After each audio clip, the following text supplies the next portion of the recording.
এমন সুন্দর গুজিয়া সন্দেশ যদি আপনারা বাড়িতে বানিয়ে নেন, তাও আবার কি 10 টাকা দামের গুঁড়ো দুধের প্যাকেট দিয়ে, তো আর কোনো কথাই নেই।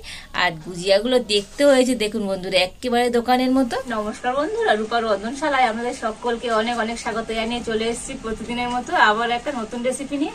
আর আজকে আমি বানাবো একদম মিষ্টি দোকানের মতো গুজিয়া সন্দেশ। আর এই গুজিয়া সন্দেশটা আমি আজকে 10 টাকা দামের গুঁড়ো দুধের প্যাকেট দিয়ে বানাবো। আর এই গুঁড়ো দুধ দিয়ে তো গুজিয়া সন্দেশটা বন্ধুরা দুর্দান্ত খেতে হয়, আর খুবই কম সময়ের মধ্যে হয়ে যায়। আর এতটাই সহজ, তো আপনারা একবার দেখলে কিন্তু বাড়িতে বানিয়ে নিতে পারবেন। তো আপনারা সঙ্গে থাকুন আর প্রথম থেকে শেষ পর্যন্ত পুরো রেসিপিটা দেখতে থাকুন। আশা করি আজকের রেসিপিটা আপনাদের ভালো লাগবে। আর আজকের রেসিপিটা ভালো লাগলে চ্যানেলটা সাবস্ক্রাইব করে পাশে থাকবেন।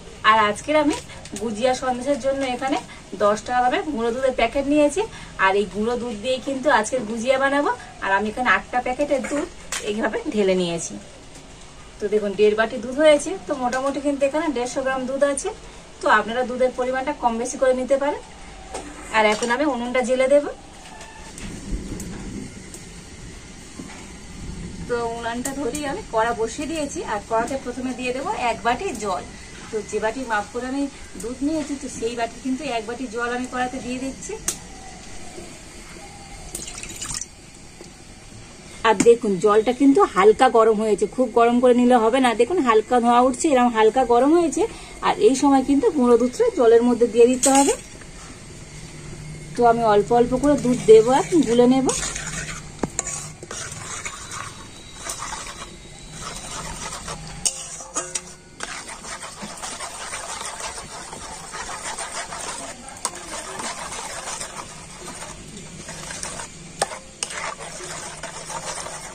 তো একেবারে সব দুধটা দিয়ে দেবেন না, এভাবে অল্প অল্প করে দেবেন। আর কিন্তু গুলে নিতে হবে খুব ভালো করে।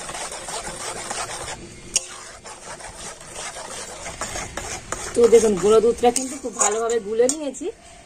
আর এবার আমি দিয়ে দেবো এলাচ গুঁড়ো। তো এলাচের খোসা ছাড়িয়ে দানাটা আমি যেমন গুঁড়ো করে নিয়েছি, তো দিয়ে দিলাম। আর দিয়ে দেবো ওই একই বাটির মাপ করে হাফ বাটি কিন্তু চিনি। তো যেহেতু গুঁড়ো দুধ মিষ্টি, তো এখানে কিন্তু চিনির পরিমাণটা একটু কম দিলেই হবে। আর এখন আমি হালকা জাল দিয়ে কন্টিনিউ নাড়াচাড়া করে এটা কিন্তু একটা শক্ত ডো তৈরি করে নেব। আর এই গুঁড়ো দুধ দিয়ে তো গুজিয়া বানাতে বন্ধুরা খুবই সময় কম লাগে। তো আপনারা চাইলে কিন্তু এই গুজিয়া সন্দেশটা লিকুইড দুধ দিয়ে বানাতে পারেন। তো সেক্ষেত্রে কিন্তু সময়টা একটু বেশি লাগে, তো দুধটা একটু ঘন করে নিতে হয়। আর গুঁড়ো দুধ দিয়ে কিন্তু গুজিয়া সন্দেশটা বন্ধুরা অনেক বেশি খেতে টেস্টি হয়। আর এখন আমি এইভাবে হালকা জাল দিয়ে কন্টিনিউ নাড়াচাড়া করে নেব।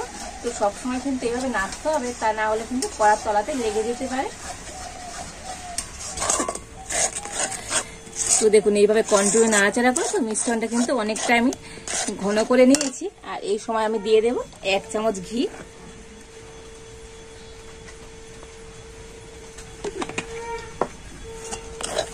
তো ঘিটা দিয়েও আবার কিন্তু কন্টিনিউ এইভাবে নাড়াচাড়া করব।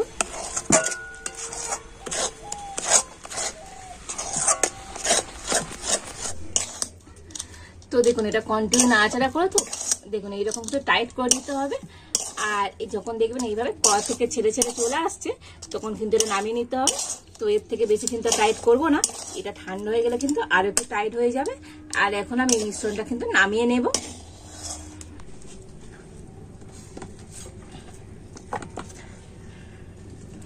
আর এই মিশ্রণটাকে একটু ঠান্ডা করে নেব এখন।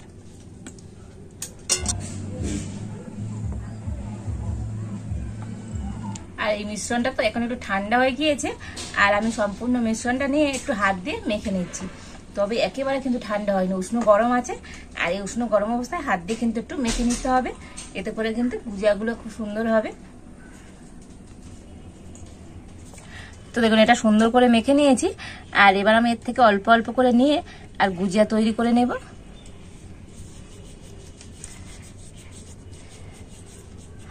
আর দেখুন হাত দিয়ে এরকম একটু লম্বা করে নিচ্ছি।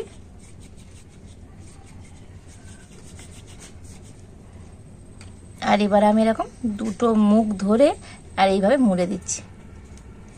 তো দেখুন বন্ধুরা কত সুন্দর তৈরি হয়ে গেল একটা গুজিয়া।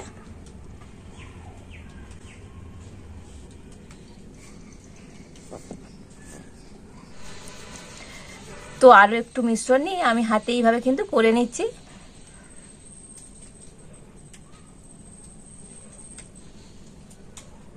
আর গুজিয়া বানানো তো খুবই সহজ। তো দেখুন এই আর একটা গুজিয়া আমি তৈরি করে নিয়েছি।